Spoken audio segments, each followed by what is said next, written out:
Good evening. My name is Astin-Gregory, and this is the Pandemic Podcast. Now, the COVID chapter may be long gone, but we're still feeling the after effects of this period in history, where we experienced some of the greatest impositions upon our freedoms in modern history, certainly in the developed world. Now, digital authoritarianism is on the rise. We are seeing free speech under attack, and the censorship industrial complex is gaining power. But the good news is the fight back is mounting as well. So tonight, I'm introducing you to the Westminster Declaration, written by journalists, artists, authors, activists, technologists, and academics. The Westminster Declaration warns of increasing international censorship that threatens to erode centuries-old democratic norms. Now, this declaration has many high-profile signatories, including Matt Taibbi, Michael Shellenberger, Julian Assange, Edward Snowden, Glenn Greenwald, Oliver Stone, Tim Robbins, John Cleese, Jonathan Haidt, Stephen Pinker, Richard Dawkins, Jordan Peterson, and many, many more. The Declaration affirms a commitment to universal human rights and freedom of speech and expresses deep concerns about attempts to label content as misinformation, disinformation, and other ill-defined terms in order to censor content that contravenes the approved narratives. Now, across the globe, government actors, social media companies, universities, big tech, NGOs are increasingly working together as part of a large-scale coordinated effort, sometimes referred to as the censorship industrial complex, in order to monitor citizens' activities online. Now, over the past 3 years, certainly during the pandemic, we've seen how this censorship industrial complex operates, including visibility filtering, shadow banning, labeling, manipulation of search results, and through deplatforming, of course, something we've experienced ourselves, flagging and censored content have actively silenced lawful opinions on topics of both national and geopolitical importance. Now, they have done so with the full support of the disinformation experts and the fact checkers in the mainstream media, who have abandoned the journalistic principles and values of debate and intellectual inquiry. What's more, as the Twitter files revealed, tech companies often performed censorship and content moderation in coordination with government agencies and civil society.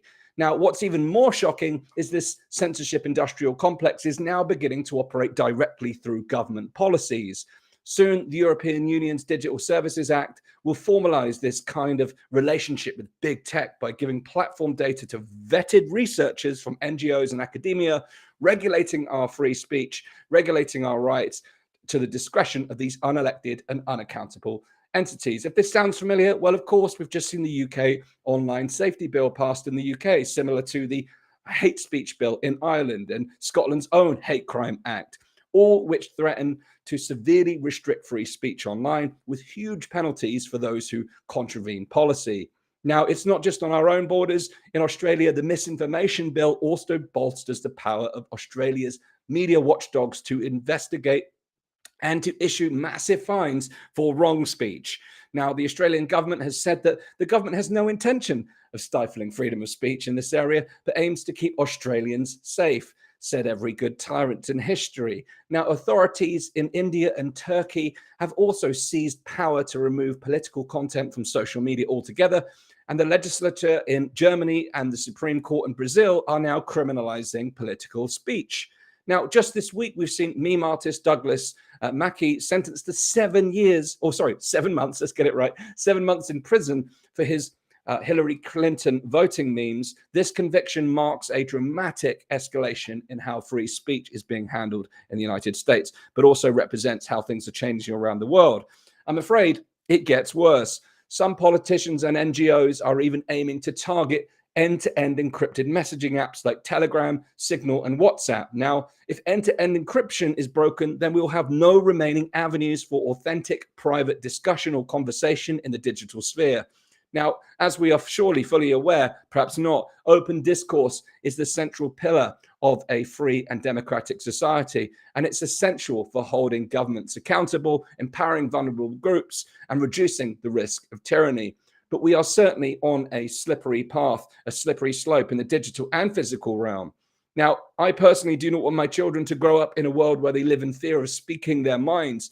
I want them to grow up in a world where their ideas can be expressed, explored, and debated openly, a world where the founders of our democratic principles and our democracies when they envisioned and enshrined free speech into our laws and constitutions. In a democracy, no one should have monopoly power over what is considered to be truth. There is no viable means for a ministry of truth. Rather, truth must be discovered through the dialogue and the debate that cannot be censored. We can only discover the truth by allowing for the possibility of error and for countering one's arguments. Now, in the course of human history, attacks on free speech have often been a precursor to attacks on all other liberties. And we've seen this attack on free speech and our liberties at scale within the last 3 years under the name of public safety. Now, regimes who erode free speech have almost always weakened and damaged other core democratic structures. Again, case in point, last 3 years. Now, the elites that are pushing for censorship today are also undermining democracy itself. So this is why the Westminster Declaration is so important. Now, you can read the declaration in full at the westminsterdeclaration.org, rather the westminsterdeclaration.org. You can see it there on the screen and you'll see it in the comments. But there is more. The declaration is a solid stand, and there's some real notable signatories there from, again, journalists, academia, media, and more, who are really taking a stand from this. From across the political lines, this is a really important declaration. It was named the Westminster Declaration following a meeting that took place there earlier this year. Now, I said there's more. Well, today, Dr. Mohammed Adil was in the Royal Court of Justice following his suspension by the GMC in 2020. Nothing to report yet, but he is taking a stand because of his suspension for his views on COVID.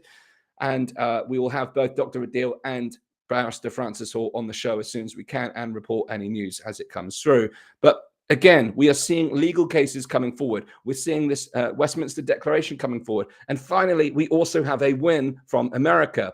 Now, this is really good news. The recent repeal of a California Assembly bill 2098, a major victory in the battle for medical freedom against the state, brought forward by 5 physicians, including Dr. Aaron Carity. And the bill in itself, when it was originally launched, sought to permit the Medical Board of California to suspend a doctor's license for providing patients with advice or treatment for COVID that does not conform to the position of the medical establishment. You know the kind of drugs I'm talking about, reminding you of dear friend, Nectin. And the final text of the California Assembly bill categorizes such activity as spreading misinformation, defined as false information that is contradicted by contemporary scientific consensus, contrary to the standard of care. And this was signed into law in September 2022. Let us not forget that throughout the course of history, many scientific breakthroughs have come from challenging the orthodoxy. And right now, the orthodoxy is clenching hard on with its grip, a firm grip on our current way of life. But the great news is on January the 25th, 2023, earlier this year, a district judge blocked the bill subject to further review, causing it to halt in its tracks. And there's been several lawsuits against this particular bill that California Governor Gavin Newsom signed into law last summer. And finally, on the 2nd of October, 2023, the bill was repealed. Again, this is one of the most dystopian bills, giving the state the power to determine what doctors and medical professionals can prescribe their patients and what they can tell their patients. So this is a landmark victory, and it's my hope that what we're seeing in London right now with Dr. Adil, we'll see another victory as the cases start to mount up around the world, the legal cases, that is. So please do check out the westminsterdeclaration.org. It's an important step forward in the fight back against censorship and this digital authoritarianism presented by the censorship industrial complex. Please do take a look. It's not a public signatory. It's not one for the public to sign, but you can go check it out and you can sign up for updates. And of course, as news of this declaration continues to move forward, I'll be sharing it here on the podcast. And it's my hope that we'll have a number of the signatories and founders of that, co-founders of that declaration on the show in the coming weeks. So watch this space. And on that point, we are too facing much censorship on this show. We've had many flags. We had a 12-month shadow banning from Facebook, which has only just come to an end. So I have to be very careful what I have to say.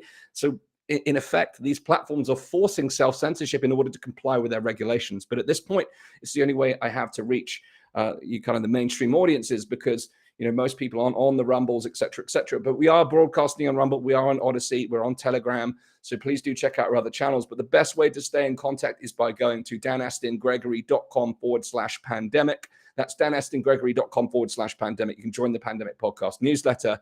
and it's our way to reach you despite what happens with our platforms. We have no control over what Facebook, YouTube, Twitter, and the rest do with our content. But if you subscribe to our mailing list, then we have the power to get in touch with you and to keep you up to date with important campaigns like this. So please take a moment to subscribe to our newsletter, danastingregory.com/pandemic.